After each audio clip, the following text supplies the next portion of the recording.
Alright, sorry for any background noise going on, but it is summer. So what I've done is I've removed the stock um, tach and speedometer.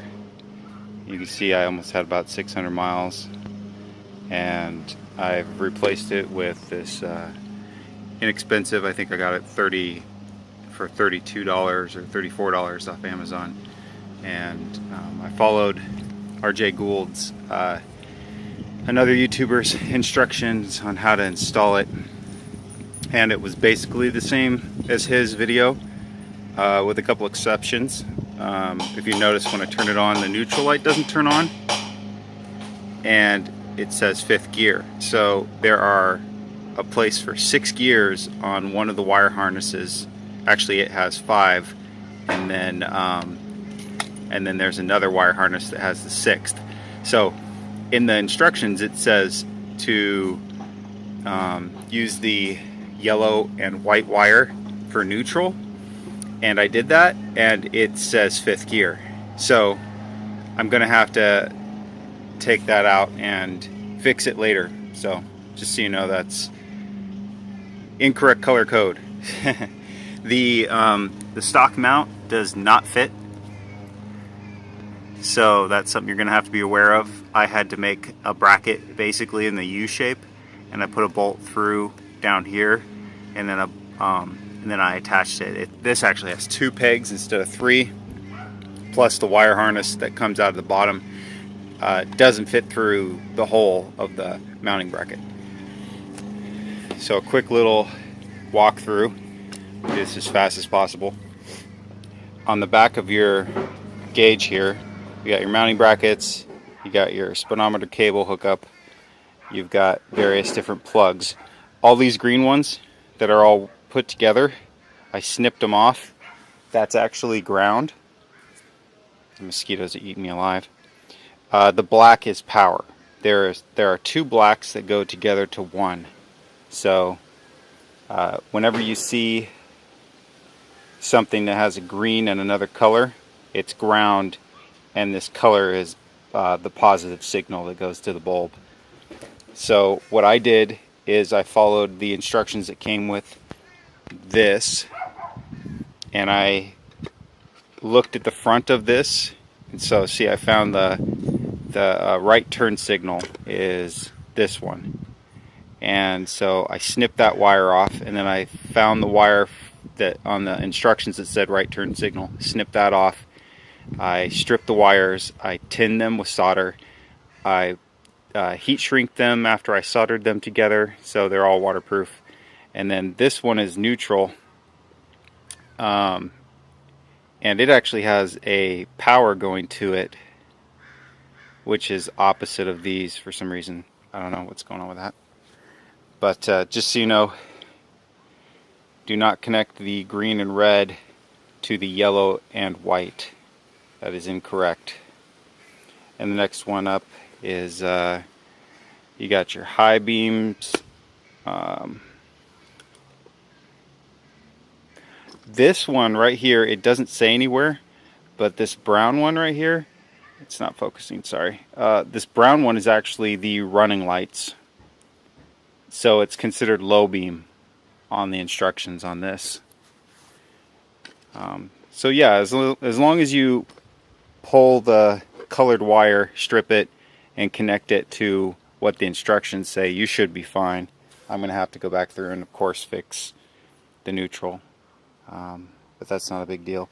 So after I cut all these and soldered each individual one, I had to attach the tachom, and I ran it through this housing under here, down into here, and then there's a wire harness in this that comes out of the case here. And like I said, RJ Gould has a video showing it, but there's a 4-prong plug. It's got like a white at the bottom right, and then a yellow at the top right, and then I think it's a blue plug in the top left. And I just ran that wire from the tach all the way down, and I plugged it into the blue one, and it worked. So I did that. And then the other thing I did different was I had to manufacture this bracket to hold the speed sensor in, because I couldn't find anything that would fit. And you'll notice that I did not drill holes. I actually mounted epoxy with my magnets. And if you drill a hole in here, enlarge the hole and put the magnets in, it lines up with your brake pad. And so that small amount of raised area is going to eat away at your brakes. So keep that in mind. You can do it. You're probably going to notice it affects your brakes, so you have to replace them quicker. I just went on a ride and the speedometer worked fine. The epoxy's holding just fine. These aren't moving at all. 2-part epoxy, super cheap, super easy. Slap it in there. Make sure you get the exact opposite one. They have to be across from each other. And then you've got to go through the setup and put in your tire diameter. When you hold the button down in the back, then you turn your key on while you're holding it. It'll go through, I believe, 5 menus. The first one is your tire diameter. And I think I entered 2235 for the stock Hawk tires. And then I left all the other settings alone. The only thing I realized, unfortunately this does not have a trip meter, which I use a lot for gas. And you can see now it says full. I just filled it up, and when I am down to 2 gallons, it reads empty. I know that because I just put 2 gallons of gas in, and it was empty when I rolled up to the gas station. So yeah, I just have to. Oh, yeah, it's flashing battery. It's warning me I'm draining the battery. Other than that, everything works fine. Let me fire it up real quick.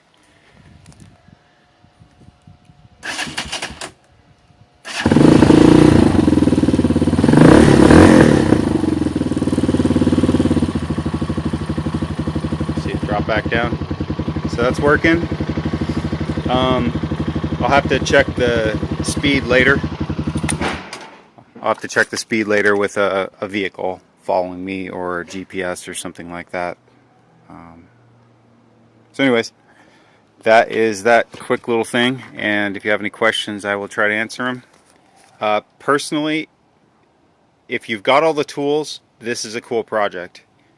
If you don't have a shop and all these tools to make your own bracket and cut and solder out all this stuff, you may want to avoid this and just go with the other option you have for the digital. You can go to hawk250.com and get like a digital cluster or something like that. So they are like about $100, so there's a price difference. But all right, so that's my video. I'll be talking to you later.